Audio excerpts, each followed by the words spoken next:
Welcome, everybody. It's time to slow jam. It's logical. Sometimes love gets ritual combat to the death logical. Ritual combat to the death logical. I won't take my shirt If off. it means I get to keep loving you, let's go to Vulcan.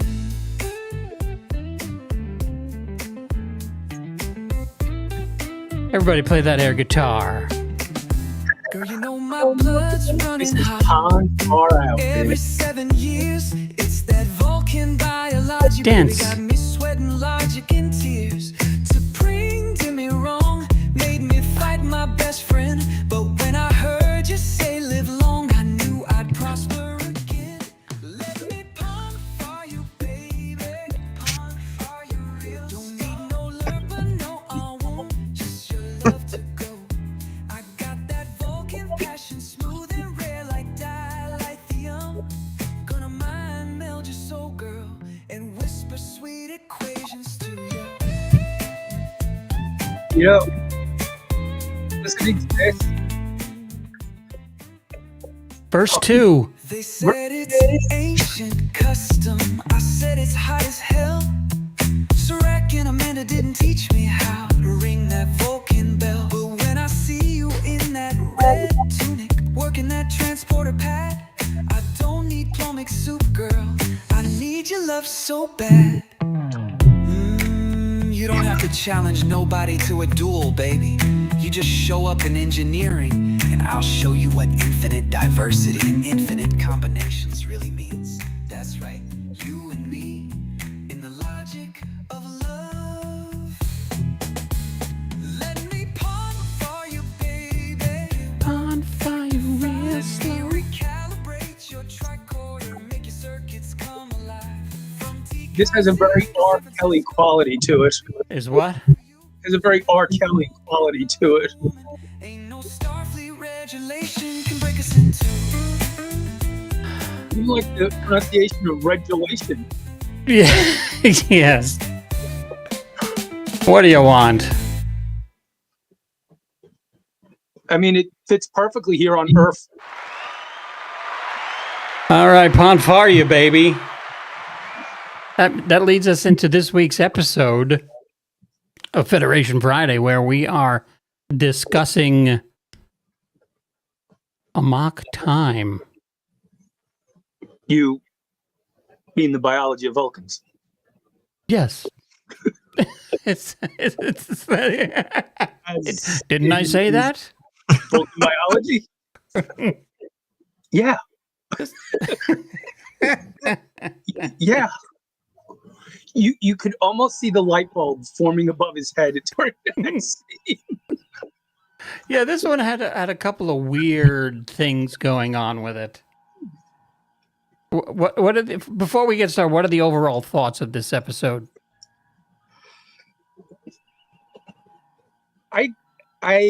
This is such a guilty pleasure. I love this episode. I really do.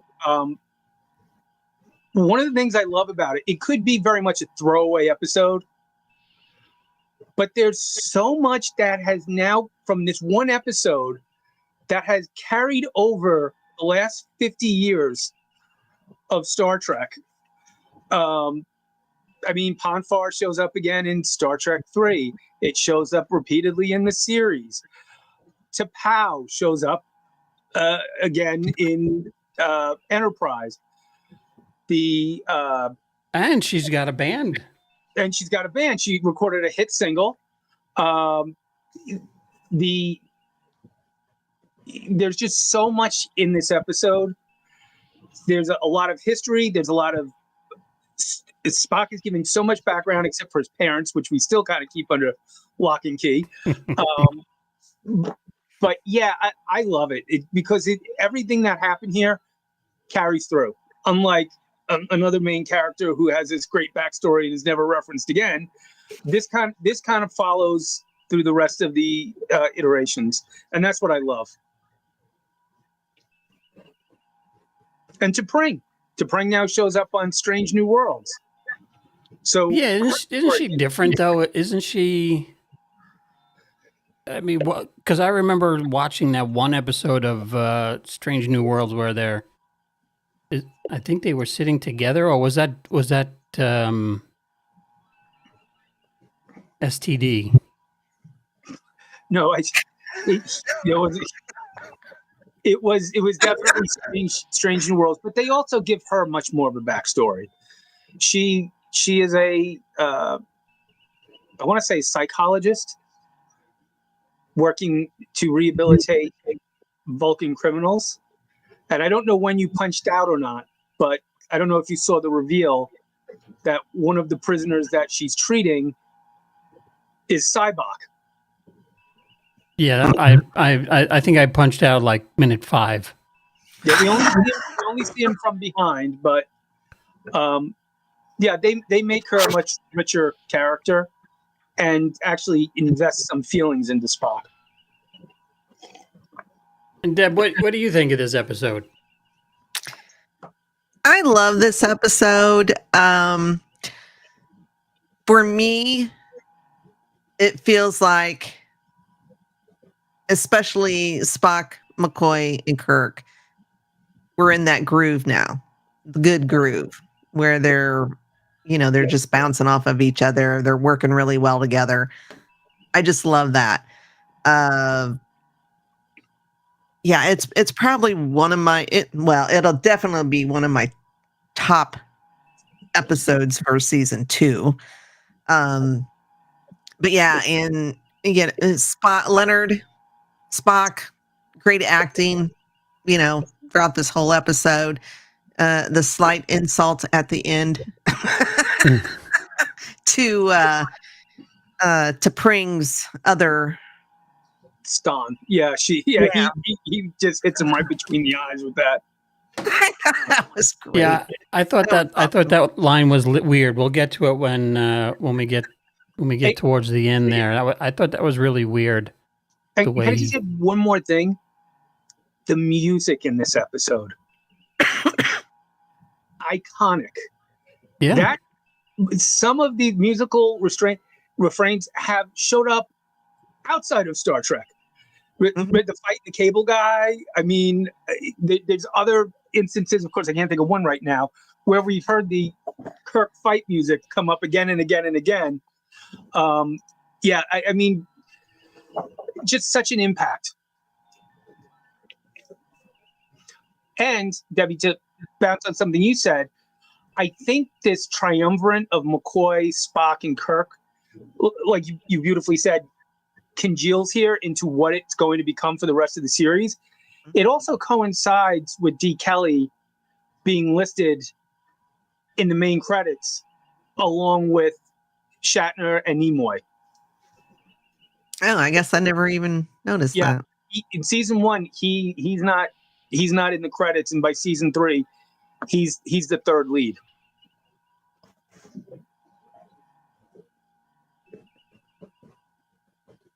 So what is plomic soup?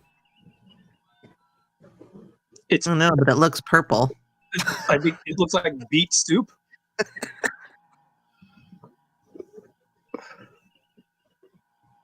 And is that Chapel, right? Yep. She's got the hots for him, huh? Oh yeah. Oh yeah. Oh yeah.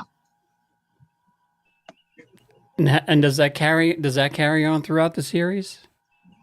She carries a torch for Spock, definitely. Mm-hmm. I think we even saw that in the Naked Time, right? She was the one who infects Spock when she's holding his hand? Maybe. I think so, yeah. And then maybe this is why she's into Spock so much, because he's playing hard to get. And they always say, if you want the girl, ignore her, treat her like dirt, like all these celebrities do. So I love that we set it up in the little pre-credit stinger that Spock's out of sorts. He issues a death threat to the chief medical officer, and Captain Wonderful kind of shrugs it off. And as the beginning of the Kirk wonderment of this episode, always wondering what's going on. And I saved this one because he finally made it. He finally made it.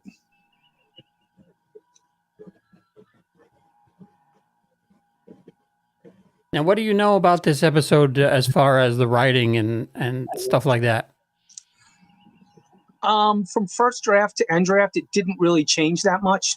Some tweaks in the characterization, especially with T'Pau. I think they got a little bit more regal in what she did. They added a regality to the character. I think it's also hysterical that some Vulcans speak in modern English and some prefer Shakespearean English. And I'm not sure exactly why, but there were a lot of thee and thous being thrown around. Which I think actually added to the character a lot. And what kind of accent was that? I believe she's Polish. Cecilia Lovsky, who played T'Pau, she had a very long career in Hollywood. And even when we see the High Priestess in Star Trek 3, who is not referenced as T'Pau, I think she's just called High Priestess. She almost does like a lilting mimicry of that. Of that accent. So maybe it's something they do when they reach a certain level of. Was she in? You said Star Trek 3, right? Yeah. Was she in the motion picture? No, that was a different actress. Oh, at the Kulinar ceremony. Yeah. That was a different actress altogether. Just she was, I think, listed as Vulcan Elder. So am I thinking Star Trek 3 when I think of that accent? Yeah. Because remember, in Star Trek the Motion Picture, they spoke only in Vulcan. Oh, there was right. no English. Yeah.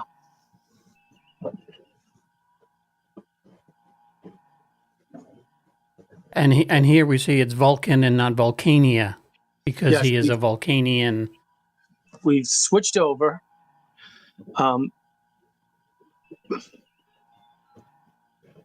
They must be liberals because they just like changing the names of everything. Great capture. It looks like Spock just told him, "Close your eyes. I've got a surprise for you." As he's about to ship him in the gut. Go ahead, Spock. I can take it. But he knows Kirk always falls for the "close your eyes. I've got a surprise."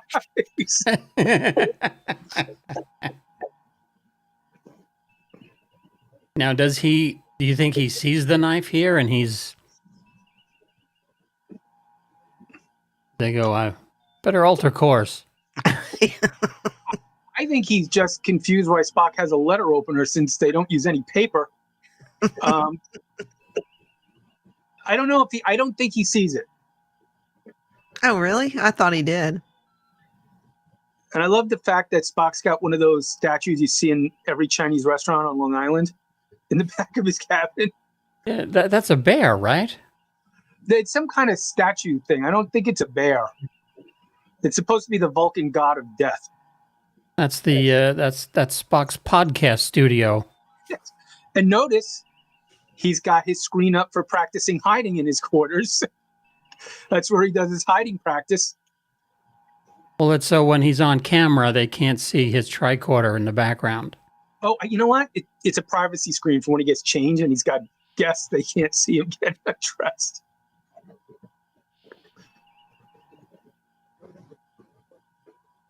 So they want to go to Altair 6 because there's some kind of ceremony going on or something. Yeah, the planet is coming together after a long war and the new president is installing himself. The name Altair 6 drove me crazy because I was like, where have I heard that name? Where have I heard that planet before? And did a deep dive and then realized Altair 4 is the name of the planet in Forbidden Planet. Oh, so they're just going right down the road a little bit. Yeah. So I guess they don't want to go down and pick up Robbie the Robot and Leslie Nielsen from Altair 4.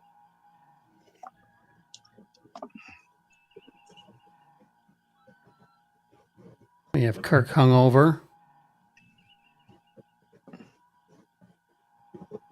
And that is he's sleeping on bed sheets made out of the same material from the Naked Time. The shower curtain shows up all over. I believe the Romulan commander in future episodes has got part of her dresses made out of that.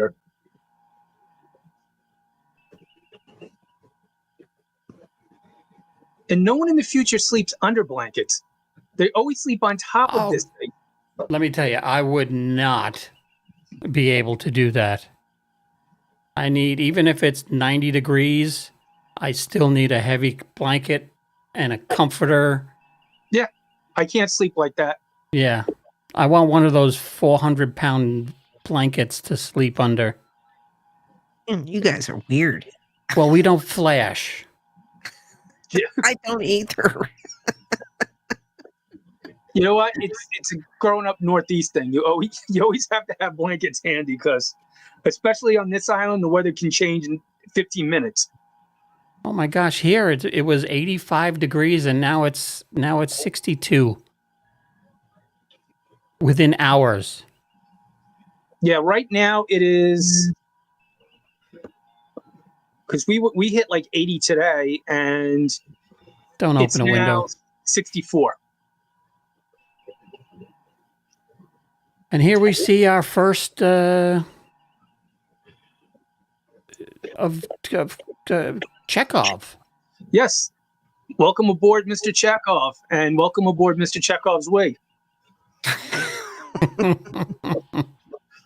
Well, I mean, he's always been there, if you know.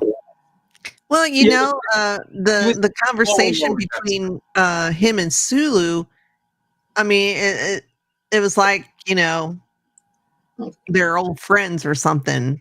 It's not like he's the new kid on the block. Chekhov just got off night shift, so. And if you go by the fan theories, I mean, he's always been there because that's how Khan knew who he was. Yeah, in fact, if you look at some of the older books, that where's Chekhov, you could see it in that briefing room scene. Khan's over here, and he was in the corner behind the flag. So he was there, hard to find, but you could find him. Right. It's playing where's Chekhov? Where's Chekhov? This is a great scene. Just, he could have played it 9 million different ways, with anger, with annoyance, but instead he comes in like the disapproving parent. It's ultra calm, ultra cool, yet everybody on that bridge knows, oh shit. Daddy's mad. Yeah. He's got his hands on his hips like Superman. The only thing that's missing is having his belt in his hand.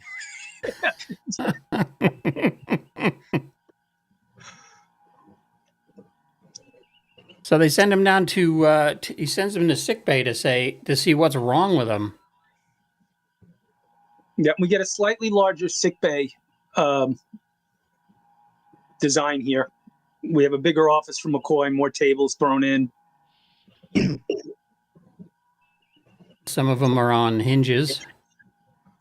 Some of them are on hinges, correct?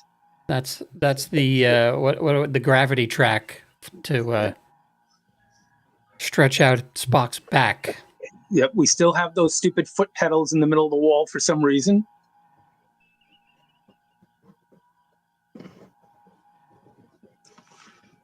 Now, here's one nitpicky thing I have to point out. They couldn't have given Spock a shuttle. That's what I was thinking. If they got close enough, why couldn't he just take a shuttle? They already diverted, and now they got to swing back because they were told undivert. Maybe they could have stopped for 15 minutes and let him take a shuttle to go home. What kind of episode would that be? Spock in the shuttle by himself for 48 minutes before it gets there. Yeah.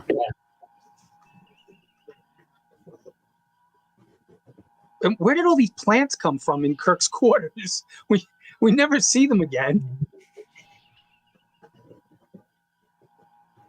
So, does McCoy devise that Spock is sick, or does he pry it out of him? Or do the tests say he's got this thing going on? How does he know that he'll die in a week? He kept talking about adrenaline. Yeah, I think it was from the test because he makes reference to Spock being as closed-mouthed as in Aldebaran shell mouth. So I guess Spock's not talking, but McCoy is good enough of a physician to realize that his blood work is way off. Something is going on.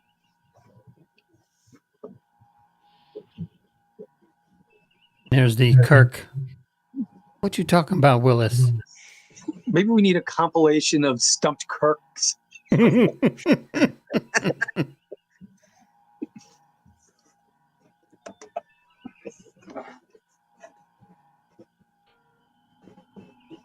I noticed they've toned down on the eyeliner quite a bit on everybody too.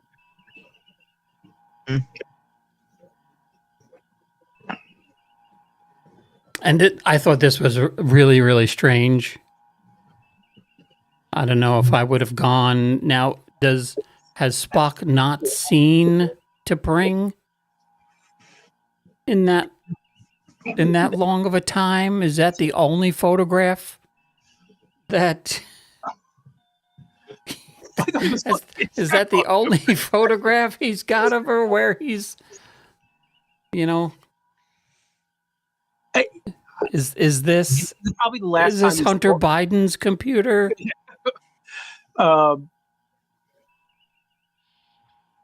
Actually, that's from the Only Logic site that he goes to.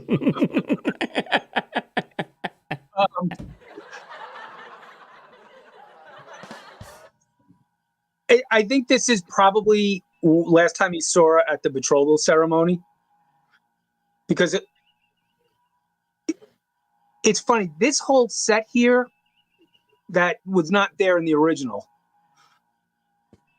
looks like it's combining elements from the Enterprise episode when T'Pol went home,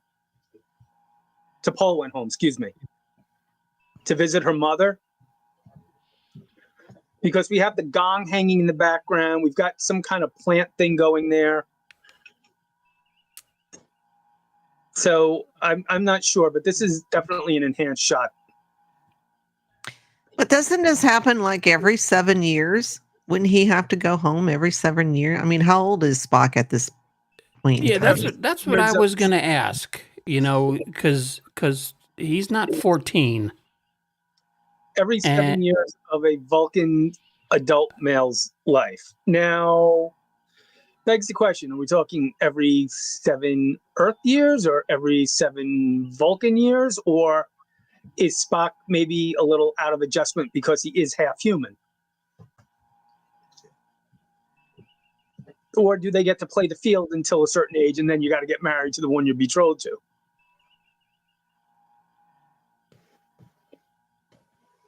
Yeah, that math always threw me off a little bit. Well, again, we are the podcast that can't do math. So yeah, let's not worry about go there. Well, let's not go to this image because we don't see Sulu here anywhere.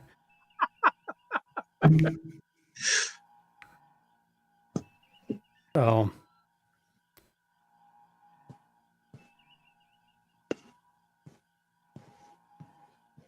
So they're going to discuss going back. So 3D chess, did that have actual chess pieces? Mm-hmm. Like not only chess pieces, but rules. Regular Earth chess pieces? Yes, they're regular Earth chess pieces. Wait, hold on. Yes, they're regular Earth chess pieces. I have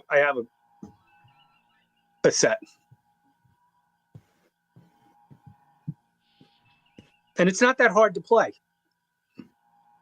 I can't play regular chess. Yeah, my I son. could do. I haven't played it in 25 years, and my son is pestering to play. He's pretty good at it. So I got to get marginally okay at flat chess, and then we'll segue into 3D chess.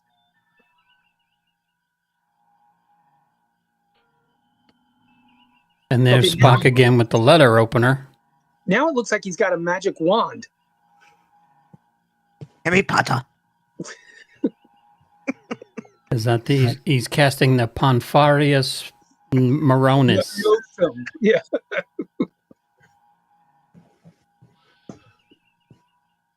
So this is interesting because as an advanced and logical as society the Vulcans are, they apparently still have taboos that are they embarrassed? That seems like an emotional response to something as simple as Vulcan biology or the biology of Vulcans. Yeah, I didn't understand why he couldn't just come out and say, look, I'm going through Pon Farr, blah, blah, blah, yada, yada, yada. That's why I have to go home. Just go and he's his captive and just say, look, what you go through every week for 44 minutes, I do every 7 years. So cut me some slack here. So let me ask you this: does that change? Because didn't Savick tell Kirk of the Pon Farr in Star Trek 3? Or the David? She told David. So Or did she just know David's going to die soon, so it doesn't really matter? I don't know if anybody actually had a sit-down discussion with David about the human birds and the bees, so it may have gone over his head. So by the later series, right, this is no longer a real secret, right? I think we did a Voyager episode where Tuvok goes through it. I believe, did Belana Torres go through it? I don't remember. But yeah, like I think it's just kind of an open and accepted medical leave now. So is there female Pon Farr, or it's not just a male thing? It's he says Vulcan males must endure it every 7 years. So they've never, that I'm aware of or can recall in canon, said that it affects females too. Well, you said Belana goes through it. Well, I'm just She's Klingon. I didn't mean Belana. Enterprise. No, you know who I was thinking of?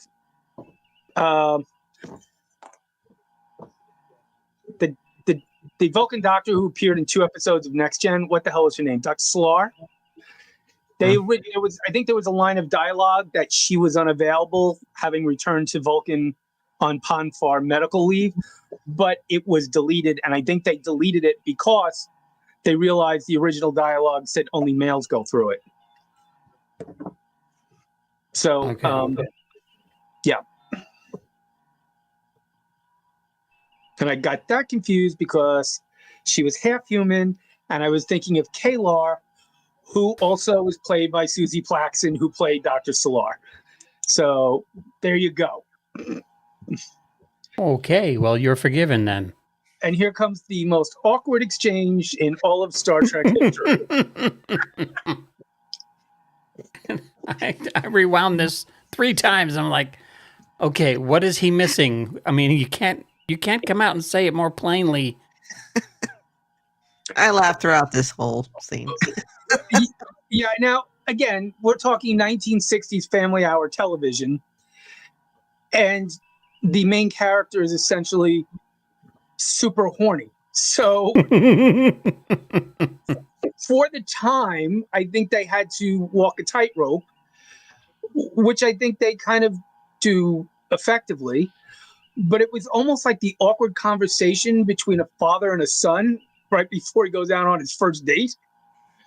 Again, a conversation I don't think Kirk and his father ever had. Yeah, and then the kid explaining it to dad what's actually going to happen on the date. Yeah, they're looking. One's looking one way, one's looking the other, like that painting in Goodfellas. They can't even make eye contact with each other. Spock's got the look of, gosh, how is he in command? How did I get on this goddamn ship? Well, here we go. What kind of biology? Vulcan biology? You mean the biology of Vulcans? No. I'll take Vulcan biology for 400, Alex. And it keeps going. So, Mr. One-Track Mind immediately goes to biology as in reproduction. Yeah. Only logical. And now Spock has got I knew he was going to say it. And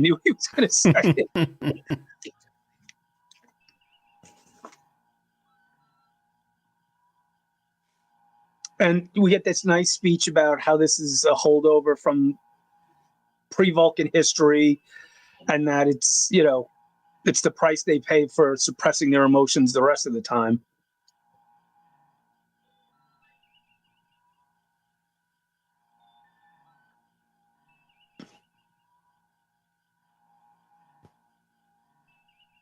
So they basically go sex crazy.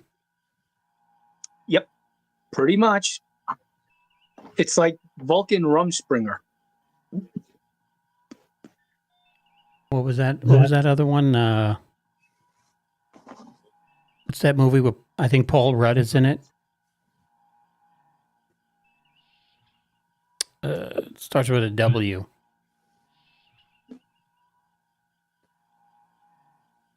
You got me. I got nothing. I want to say like Walkabout or not, Wanderlust or something like that. Wanderlust. Oh, was it a comedy? Was Paul Rudd in that? I think so, yeah. Yeah, Jennifer Aniston, yeah. Now I know what you're talking about. That's good because I don't. No. That's why you're the host. No, I'm the one that has the sound machine. That's why I'm the host. Okay. Any of you guys can become host. Just get a sound machine.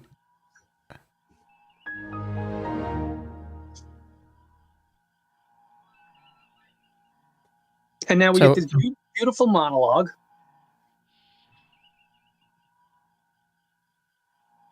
And he gets very emotional. He does. Now, do you think Kirk is saying this to reassure him, or he just wasn't paying attention because that shiny light in the background was going off? Yes. Yeah, for me, it was his way of reassuring Spock that nobody would ever know. You sure it wasn't the picture of the little girl on the screen that He was distracted. yeah. What did you call that again? Pon Farr? Meanwhile, Kirk's browsing history. It's about to explode.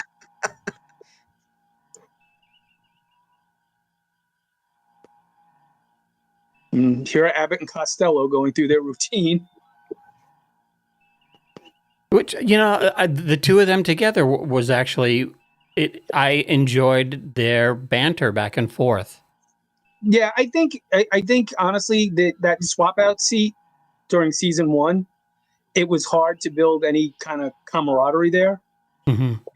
You had like a navigator of the week and occasionally a helmsman of the week. Mm-hmm.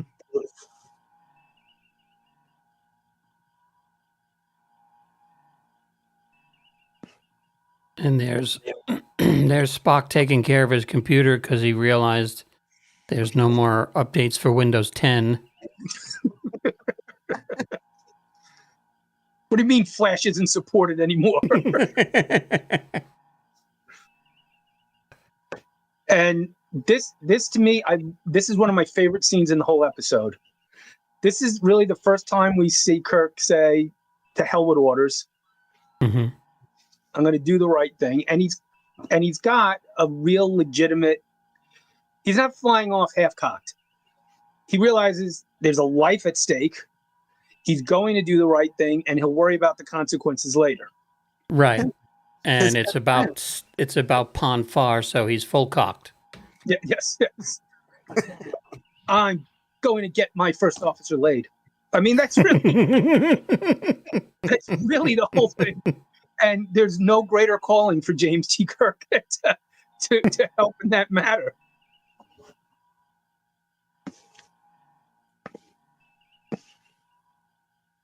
And then we get that little nice scene there too between Kirk and Chekhov when he says already laid in, and he looks up and he looks at McCoy and very good, Mr. Chekhov, and off they go. And seriously, does everyone have access to everyone else's room on this ship? Yeah, there's no locks on any of these doors.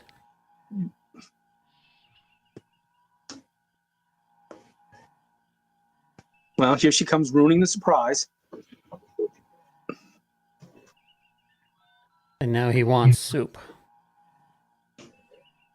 I guess that's his way of apologizing. So we arrive at Vulcan. Now, Spock says it's his right to have his friends at the ceremony.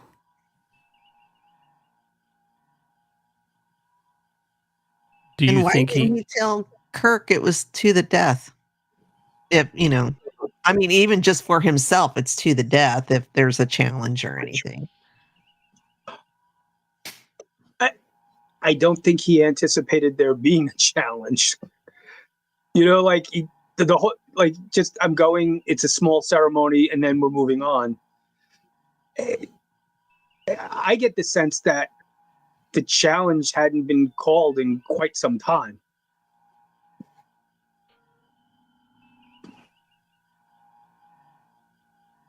And I love the fact that in the turbo lift, he also asks McCoy, right? Which further cements that friendship. Yeah. And then McCoy has a great line like, I would be honored. I would be honored, sir. It's like, yeah, I was.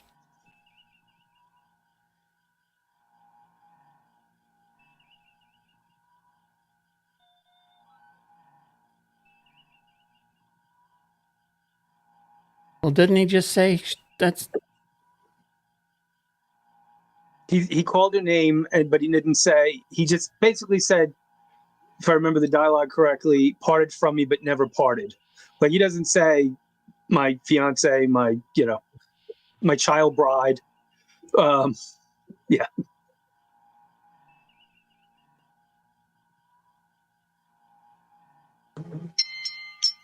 And then he says, she's my wife, and everybody's like,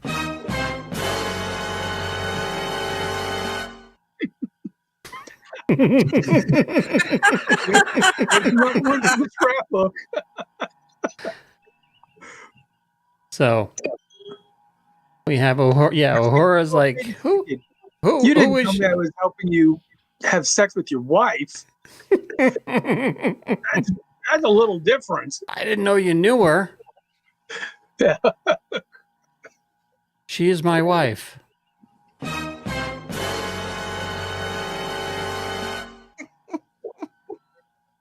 He thought it was just a little wing ding thank you to Pring, and then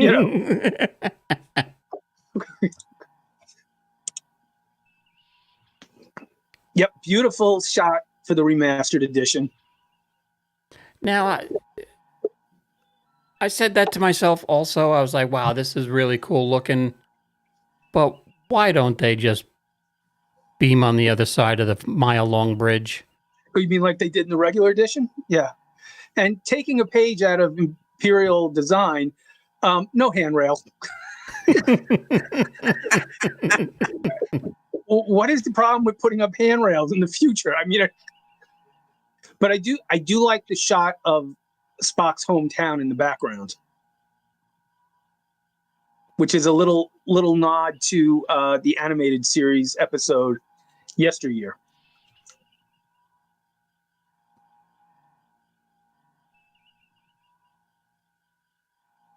So when they come, I guess to the wedding party comes in from the other branch through those doors over there. Yes, I would take one side is for the groom and one side is for the bride.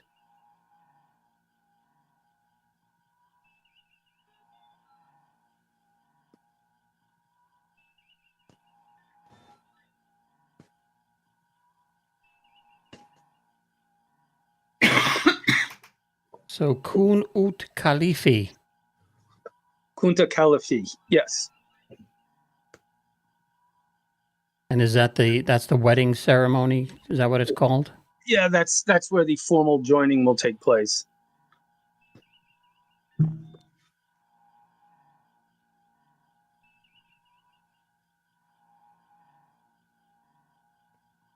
So then we get the It's like, wait, wife, what's going on? Now there's a wedding party. Spock. Or they're bridesmaids.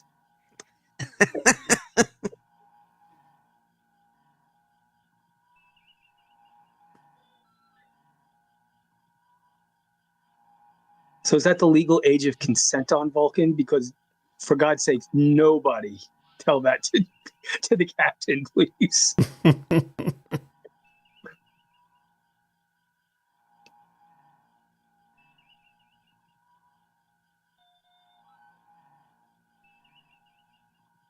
So Kirk instantly recognizes T'Pau and realizes how important she was in Federation history.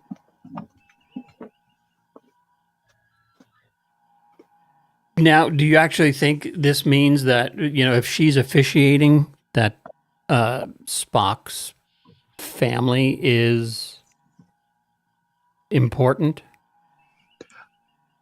Or is he ambassador? Do we know if he's ambassador Sarek at this time, even though we don't see him or... Yeah, he's been ambassador for a while. There was an ambassador after Soval, but before Sarek. So I'm not sure what the timing is. But in the time of Discovery, Sarek was the ambassador. So if we can just shoehorn that in there, we have to assume that he's an ambassador right now. He may not have even been on Vulcan at the time. He may have been on Earth. Mm-hmm.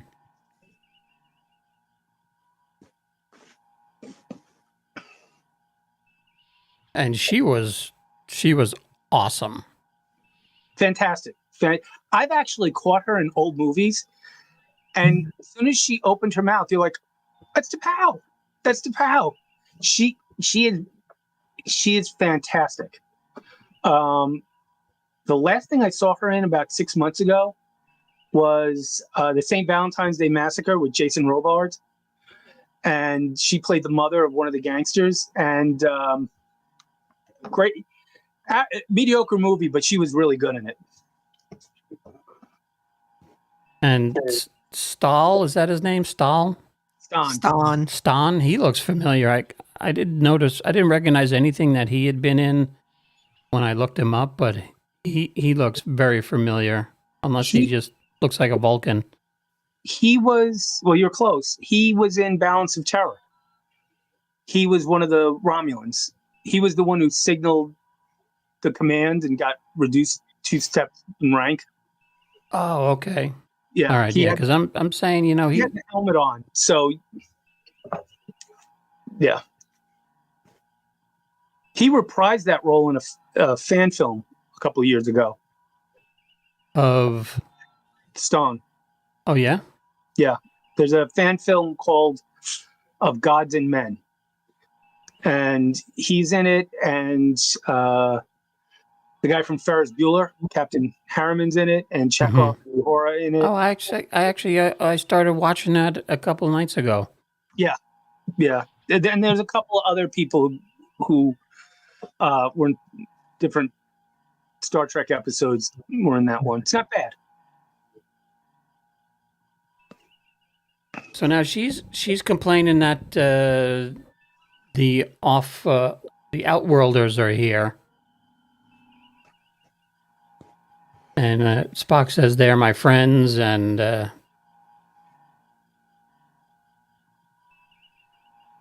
But that's just because Spock's family are Orthodox Vulcans, so they're pretty particular about who they let in. right.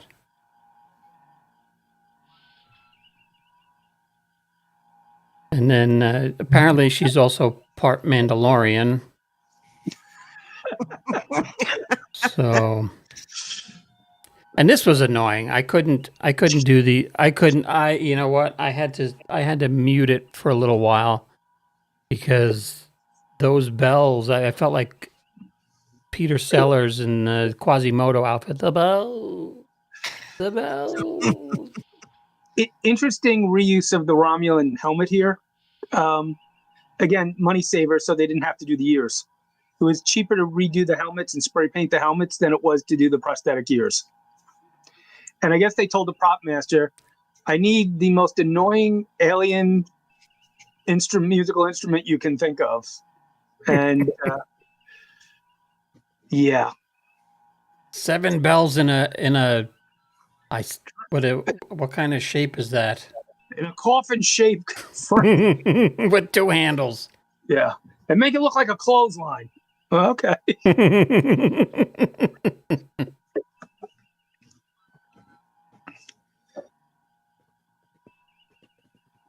So Spock is in his deep in the blood fever. And has she turned him down yet? Oh, Yeah. He steps away and he goes into his semi-trance, and nobody's sure what happened.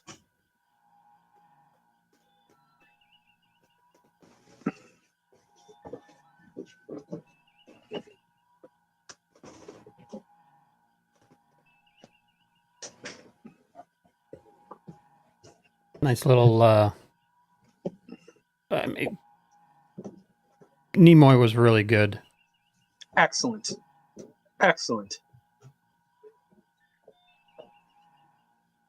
And here we are once again proving humans are the hillbillies of the universe because we're asking questions about the obvious.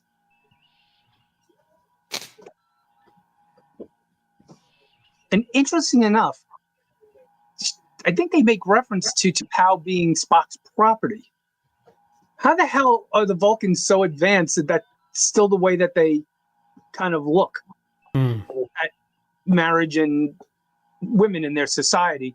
Meanwhile, every person of importance that we see in Star Trek is a woman, a high priestess, admirals. I mean, just I don't understand it. It's a little.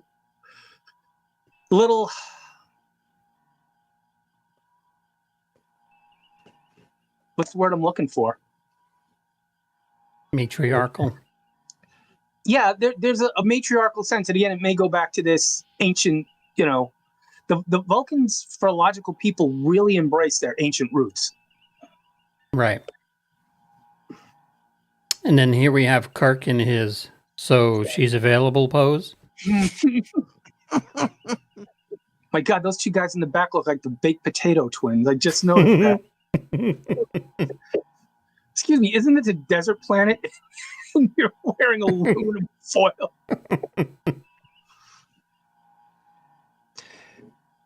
And I love that executioner mask, which they did bring back for Star Trek 3. Some of the guards were wearing that mask. Oh, were they? Yeah. Yeah.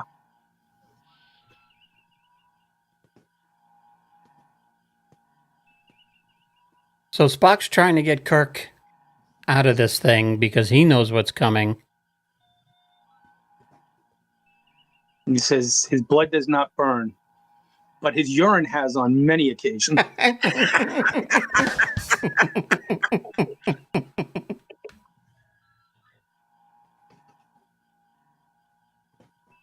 Okay, this made me laugh because I don't know why, but when he said my eyes are flame, I just thought of that line, Madeline Kahn from Clue, flames on my head, on the sides of my head. So you go into battle to the death, and you have to wear a purple handkerchief. Mm-hmm.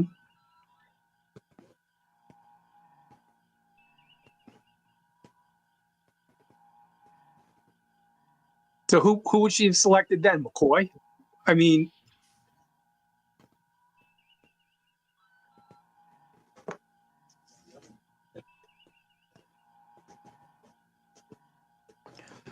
And this is wishful thinking, I think. There's you mean the guy who just smashed a computer with one fist and didn't blink?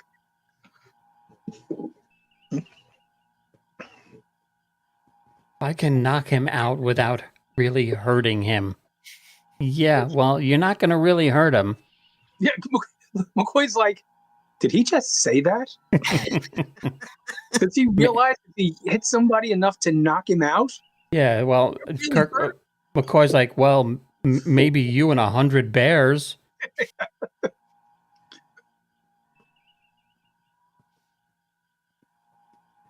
But let's And not then get into 100 men versus one sea lad argument, because that'll never. And they do like their pyrotechnics on Vulcan too, I noticed. Well, that's why the ozone layer is so screwed up from all these from all the CO2 emissions that it's red. We had smoke and a gong. I thought we were going to get the Debi brothers coming out.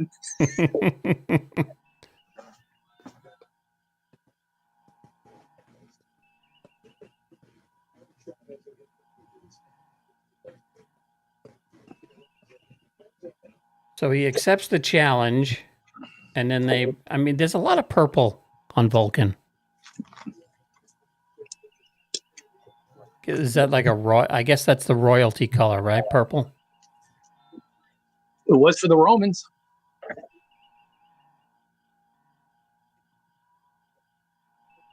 And there we have the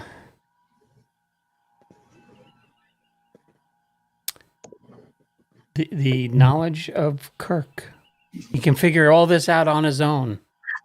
What do you mean, if both survive? That would mean him and both living to the end. Yeah, and he was afraid of embarrassing the Federation in front of T'Pau. And he asked questions like that. Okay. I'm perplexed.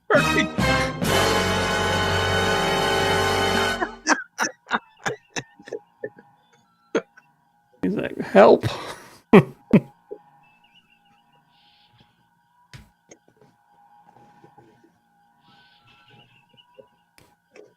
Wouldn't it have been more effective if you put the sharp end at his throat? And this is where she says, she's like, one more outburst like that, and they threaten McCoy, right? Yeah. And then it's okay. We're gonna touch shafts together. Oh my! Well, Sulu, why are you beaming down?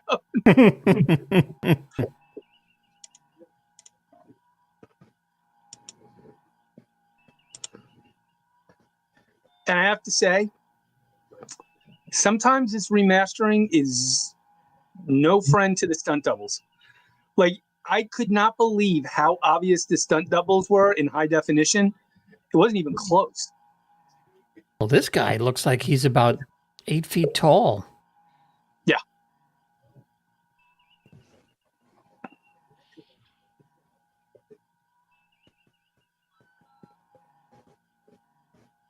And McCoy comes in and saves the day with his quick thinking. And Kirk is cut from nipple to nipple.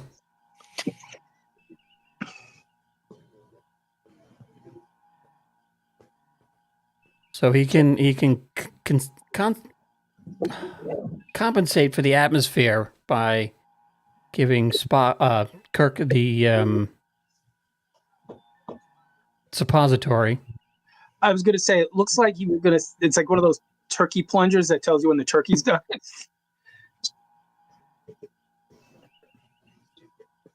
So here's Mr. Helpful. You're going to have to kill him, Jim. Okay. Okay. And I thought this was a good line. It's like, that's not really why we came to Vulcan.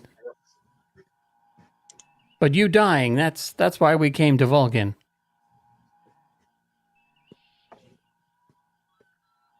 So interesting enough, McCoy just lies to him. Instead of saying, trust me, Jim. Nope.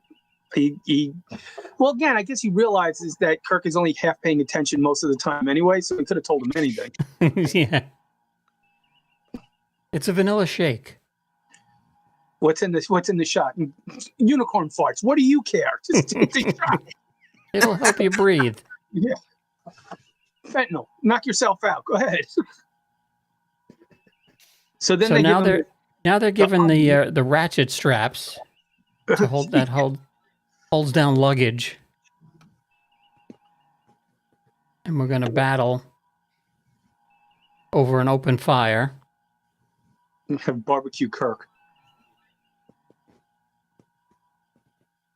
And I knew he's Kirk dead.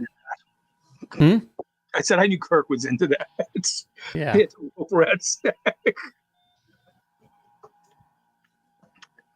So Kirk is dead.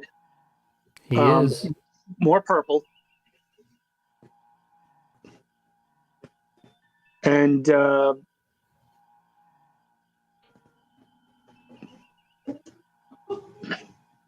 and this was pretty neat, you know.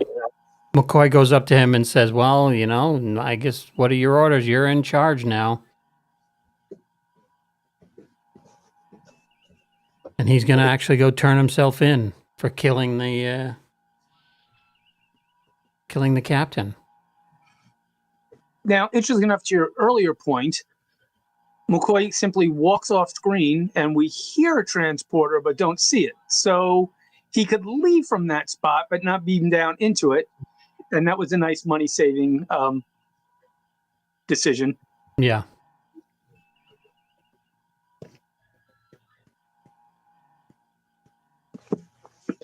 So and I like the way Pring sums this up.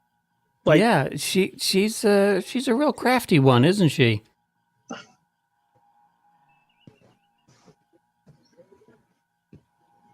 Yeah, she played a good Vulcan. Your captain were Victor, he would not want me. You know what? She doesn't know Captain Kirk too well. You never met my captain. Yeah.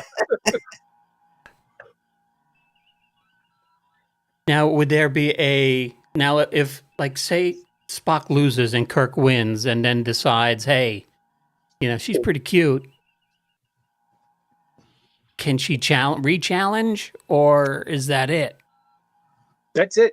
Winner takes all. So there's no what do you call that? Takesies, backsies? No, you can't be an Andorian giver.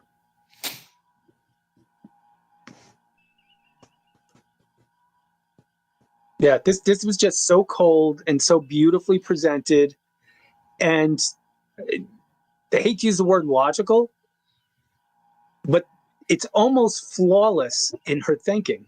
Right. And I love the fact that Spock compliments her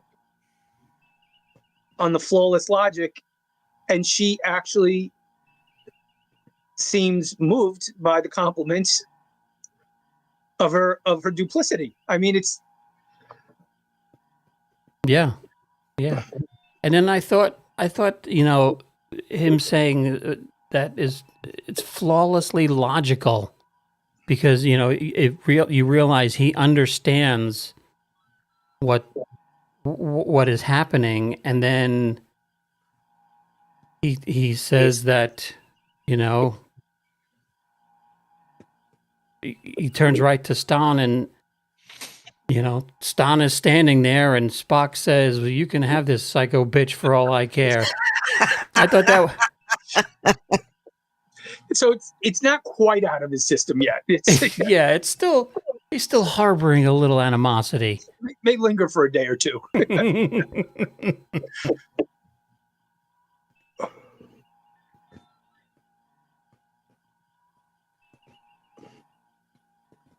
And this is a great line. Yeah, because is he facing death penalty charges for killing the captain, or?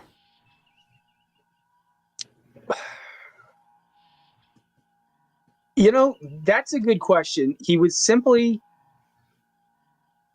he is honoring the traditions of a founding member world of the Federation. I don't know that they could get him for murder.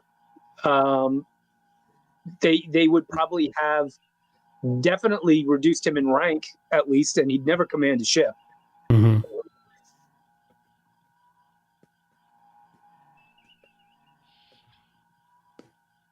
And now we get smiling Spock.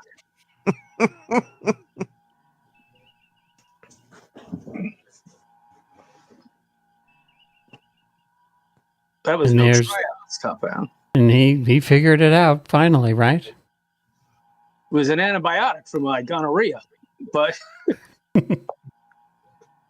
Knocked me out because I'm almost 100% gonorrhea.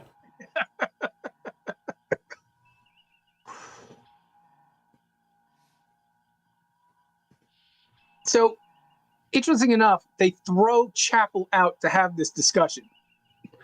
It almost seems like he could have been smoking cigars and having some brandies here. What is this, like coffee clutch? The girl, the wedding, what happens? Yeah. It's like do they have a 10 forward on this thing, or is that to go hang out at the bar? They did, along with a fireplace in the captain's quarters and a full kitchen. So they downsized somewhere previous to Kirk taking over. Now we just have plastic alligators on the wall for some reason. With red eyes, yeah. With giant crystal red eyes. And then strange bird skulls.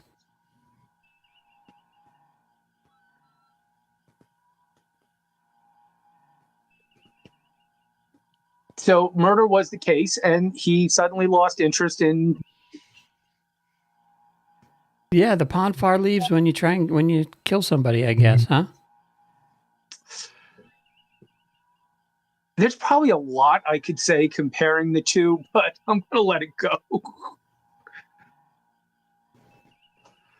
And of course, in typical James Kirk fashion, he gets away with it because T'Pau sends a message to cover their ass, which tends to make me think T'Pau may have realized what McCoy was up to all along anyway. You don't think anybody would be upset to find out later on when Kirk visits Vulcan that, hey, who? I thought he was dead. Yeah, he's not. He died years ago. Which would invalidate T'Pring and Stan's wedding. Challenge, yeah.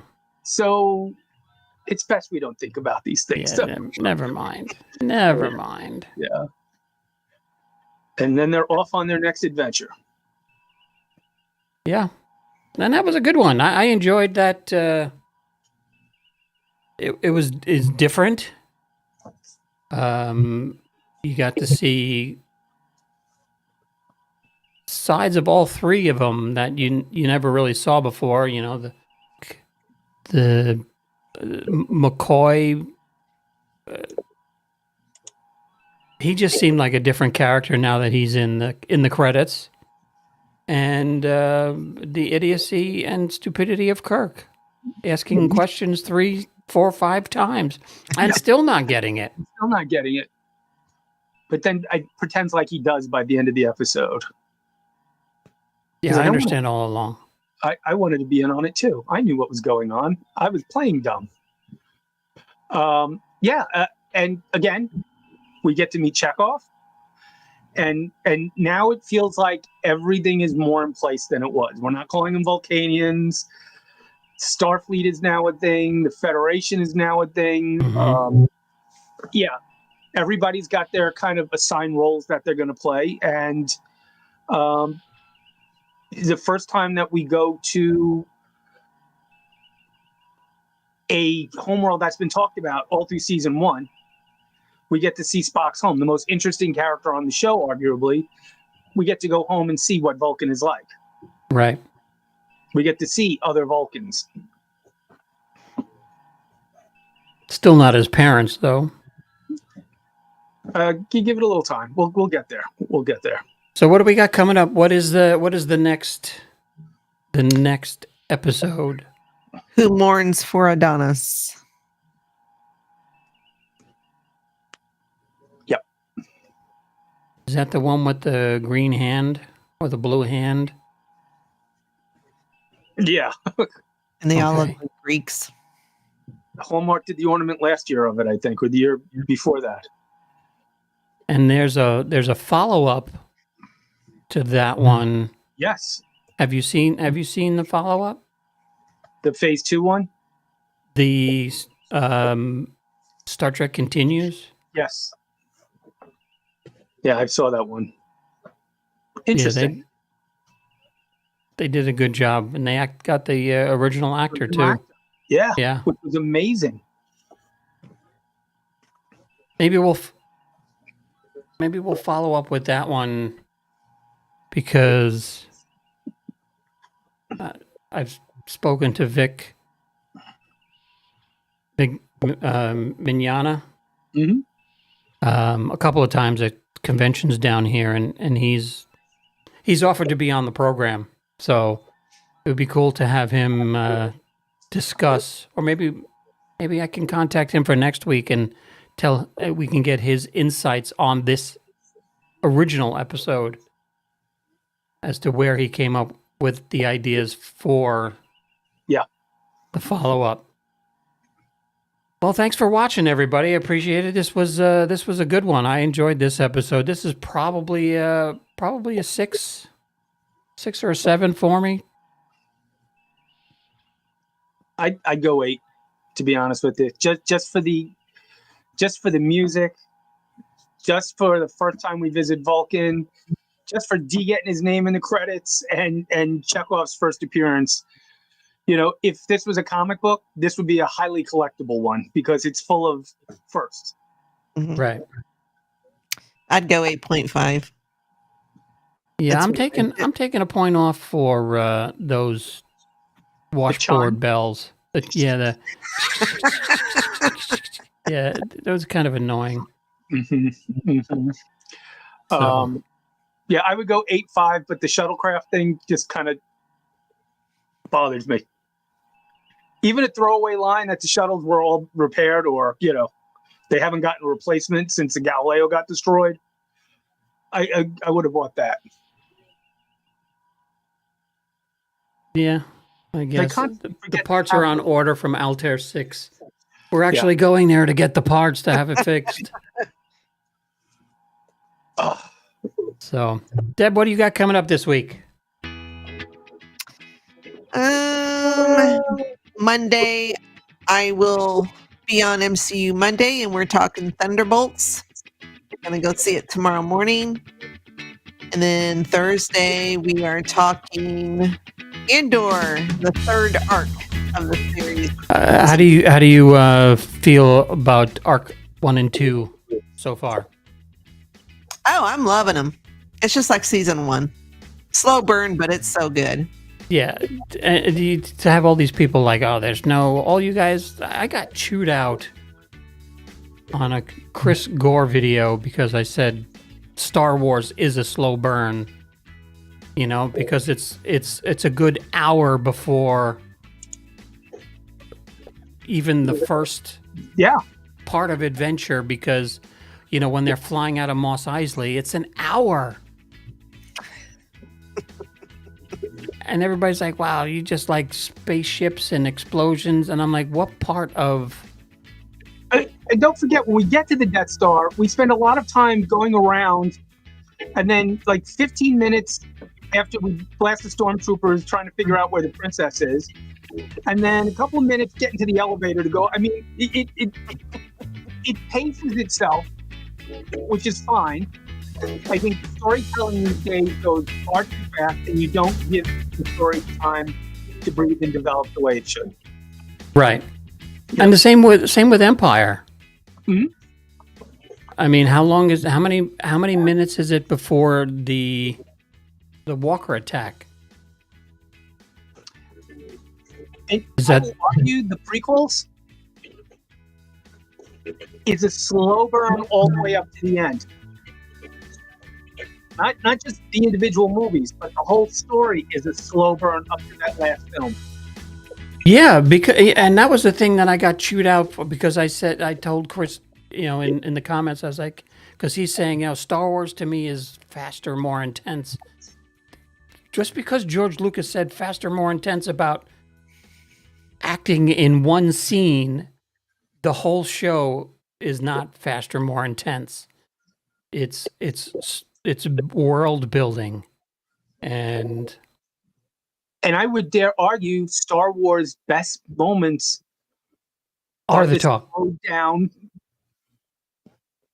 character developing moments. It's the emotional beats. It's not, space lasers and laser swords and all that stuff. It's fun. Like, we all love it. But what makes those movies great are the characters. Right.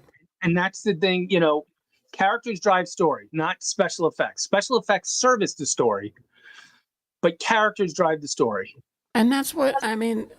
That's almost a verbatim quote of George Lucas. Mhm. It's the effects help tell the story. They aren't the story. And I think that's what everybody's forgotten with these Disney Plus shows. And when Jar Jar Abrams took over, and it, Misa director. Yeah. So we know. But yeah, like even Rogue Squadron, which I adore that movie. mhm. It's not wham bam wham bam wham bam. It really isn't until, again, that last 45 minutes or so. You see these characters, you get to know their motivations, and you know what? From the beginning of the film to the very end of that film, you fall in love with those characters. And that end of that movie hurts.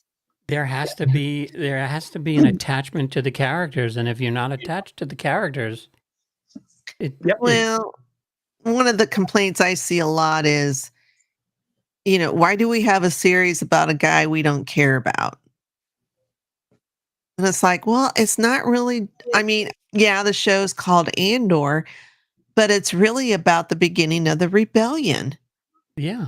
We're seeing the birth of the rebellion. And let's face facts, a lot of it is political. Mhm. But again, it has always been political. I mean, going back to the first Star Wars, when the Emperor dissolved the Galactic Senate, how without the bureaucracy, how are we going to hold on to things? Yeah, that's 100% what we're talking about here, guys, is controlling the bureaucracy. And the best scenes in Andor are the Imperials setting stuff up. Yeah. I cannot wait to see what they do to this planet Gorman. the massacre. Well, not only that, but the drilling. Oh yeah, they'll probably destroy it all. They'll crack it in 'Cause, half. they don't care. So, and maybe I can, if you have Dave, shoot me a link. Maybe I can join in on Monday night. Give you my 2 bits of Thunderbolts. Oh, okay. Yeah. If you wouldn't, if you guys don't mind. Well, since you are a close personal friend of mine, There you go. you let me on this show, so If I go see Thunderbolts this weekend, I'm definitely calling for a red limo. Yes. I need you to design that. I want that on a T-shirt. That last O is a 0. Just remember that. Yeah, I've been designing T-shirt like crazy lately in my free time. I finally nailed how to get certain things done the way I want it in Chat GTP. So I've got a really cool the Night Stalker meets Santa Claus with Carl Kolchak around the Christmas tree with his camera taking pictures of Santa. I got a really nice Santa Claus next to the Enterprise with Christmas lights on it, done in claymation style. That's going to be a T-shirt for Christmas. I'm doing all my Christmas shirts now. So yeah. Well, give me the link. I'll put the link in the bio and description, and we'll send some people your way. Yep. Because none of the ones that I'm designing are selling. So I get nabbed every once in a while. I have to be careful with the descriptions because I use Redbubble and TeePublic. And TeePublic is much better than Redbubble for certain things, and vice versa. I mean, I've got copyright adjacent stuff. I kind of walk the line, but I see what else is out there. So yeah, I'm banned from TeePublic and Redbubble. So well, if you do it the right way and invert images and flip things, sometimes you can get away with it. The other thing is too, like I've been out wearing some of my T-shirts that I kept as private,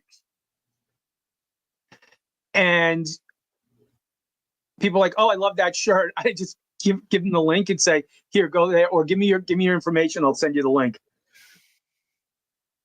Because one of the things we're doing now is I've kind of done a mishmash of the Mickey Mouse logo with the 3 years, with the Fantastic Four logo in the middle for when we go on our vacation this year.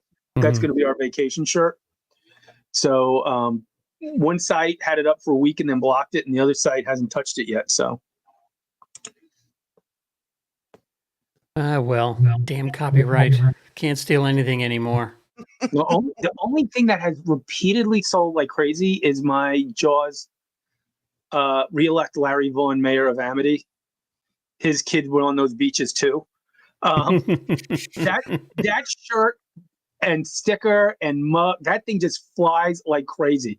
I think I've sold over 125 of them. Wow. nice. Yeah. That's cool. That's cool. All right, guys. We will see you next week for Who Mourns Adonis. Don't forget to check Debi out on the Feast of Fandoms YouTube channel. And you guys are on Facebook and TikTok, stuff like that, right? Yeah. Not Twitter, though, because it's just a mess over there. Ugh. You have to pay to see your damn analytics, though. No. All right. Have a good week, everybody. We will see you next week. And remember, let's go Mets. Let's go Mets. As you can see, I'm wearing my You're Oscar represent- Madison hat. It's all, The best hat it's to all have, crushed. The Oscar Madison crushed. Yeah. Yeah. I you know what? Maybe next week I will wear my Boba Fett New York Mets hat. Okay. That's a deal. Yep. We'll see you guys later. Have a good night. Good See night, you Monday, everyone. Deb. Bye.